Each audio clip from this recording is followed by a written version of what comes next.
প্রিয় ভাইয়েরা আমার, আমাদের ওলামায়ে কেরাম ফাঁসিবাদী সরকারের সময় এই ইসকন সম্পর্কে সতর্ক করেছিল, কিন্তু সরকার সেটাকে ভূক্ষেপ করে নাই। আমরা এখান থেকে চাঁদপুর এই উপজেলা থেকে অন্তর্বর্তী সরকারকে জানিয়ে দিতে চাই, সংখ্যালঘু সেই ইসকন সংখ্যাগরিষ্ঠ মুসলমানদের উপর কিভাবে আক্রমণ করতে পারে আপনার ব্যবস্থা নিতে হবে এখান থেকে। অল্প সময়ের মধ্যে এই ইসকনকে বাংলাদেশ থেকে নিষিদ্ধ করতে হবে এবং আমাদের এখান থেকে সরকারের কাছে অনুরোধ করবো, নিষিদ্ধকরণের দিক থেকে যত ভারতীয় সরকারের সাথে চুক্তি রয়েছে কম্প বর্জন হয় সকল চুক্তিকে বন্ধ করে দিতে হবে। একটা বিষয় আমাদের পুরা জাতিকে মনে রাখতে হবে, হযরত উলামায়ে কেরাম যে বিষয়টা 10 বছর আগে জানে, আম পাবলিক এবং সাধারণ মানুষের সেটা জানতে 10 বছর সময় লাগে। আজ থেকে 10 বছর পূর্বে আমাদের হেফাজত ইসলামের আমিরগণ এই ইসকন সম্পর্কে বাংলার জাতিকে সতর্ক করেছিল। বাংলাদেশ খেলাফত মজলিসের যারা ঊর্ধ্বগামী আছে তারাও আল্লামা মামুনুল হক সহ সকলেই ইসকন সম্পর্কে সতর্কবাণী দিয়েছিল, কিন্তু জাতীয় বিষয়ে তারা সতর্ক হয় নাই। আজকে দীর্ঘ 10 বছর পরে এসে যখন আমাদের সেই চট্টগ্রামে সাইফুল ইসলাম আলিফকে যখন প্রকাশ্যে দিবালোকে জবাই করা হলো, তখন জাতি সংসার হলো এবং তখন মানুষ জানতে পারলো। কিন্তু উলামায়ে কেরাম এই ইসকন সম্পর্কে আজ থেকে 10 বছর আগের থেকে এটাকে সতর্ক করে আসতেছে উম্মতকে। প্রিয় ভাইয়েরা আমার বন্ধুগণ, এই ইসকন আপনি যদি গুগল, ইউটিউব এবং ফেসবুকে সার্চ দেন, আমাদের এই সমাবেশকে কেন্দ্র করে অনেক হিন্দু ভাইরা মন খারাপ করতে পারে, কিন্তু গভীরভাবে এই ব্যাপারে তথ্য নিয়ে দেখবেন ইসকন কোন হিন্দুও কোন সংগঠন নয়।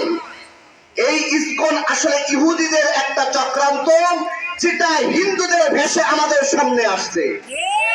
প্রিয় ভাইয়েরা আমার, ইসকনের একমাত্র উদ্দেশ্য হলো এই দেশের যতগুলো মন্দির আছে মন্দিরকে তারা দখলের মধ্যে নিয়ে আসা।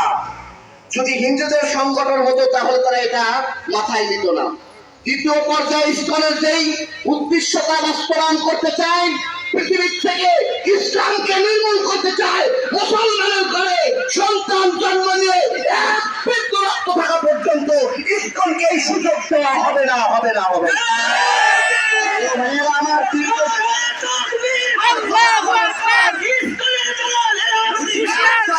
আমার ভাই শহীদ কেন? প্রশাসন জবাব চাই।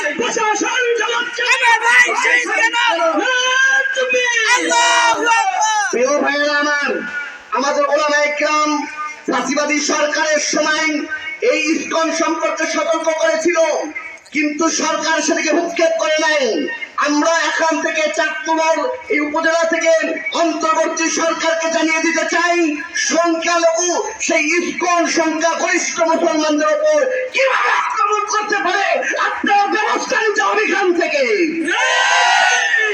অল্প সময়ের মধ্যে এই ইসকনকে বাংলাদেশ থেকে নিষিদ্ধ করতে হবে এবং আমাদের এখান থেকে সরকারের কাছে অনুরোধ করবো, নিষিদ্ধকরণের দিক থেকে যত ভারতীয় সরকারের সাথে চুক্তি রয়েছে কম্প বর্জন হয় সকল চুক্তিকে বন্ধ করে দিতে হবে। এই জঙ্গি সংগঠনকে বাংলাদেশ থেকে উৎখাত করার সর্বোপরি উপরচেষ্টা আমাদের সরকারের কাছে আমাদের পক্ষ থেকে আবেদন থাকলো। আমার ভাইয়ের, আমার বন্ধুগণ এবং প্রশাসন ভাইদের কাছে আমাদের আবদার থাকবে, প্রকাশ্যে দিবালোকে আমার ভাই আলিফকে যেভাবে হত্যা করা হয়েছে, খুনের বদলে কেসাস হলো ওই সমস্ত জঙ্গিদেরকে টেনে টেনে হত্যা করতে হবে, ফাঁসির কাজ করে ফেলাতে হবে। আপনাদেরকে জানতে চাই, বলতে চাই, যদি প্রশাসনের পক্ষ থেকে গভর্নমেন্টের পক্ষ থেকে যদি কোন সিদ্ধান্ত না নেওয়া হয়, পরবর্তী ওলামায়ে কেরাম সিদ্ধান্ত নিয়ে বর্জন হয় না, রাজপথে আবার নামতে হবে, বর্জনের টাকা রক্ত রাজপথে দিতে হবে।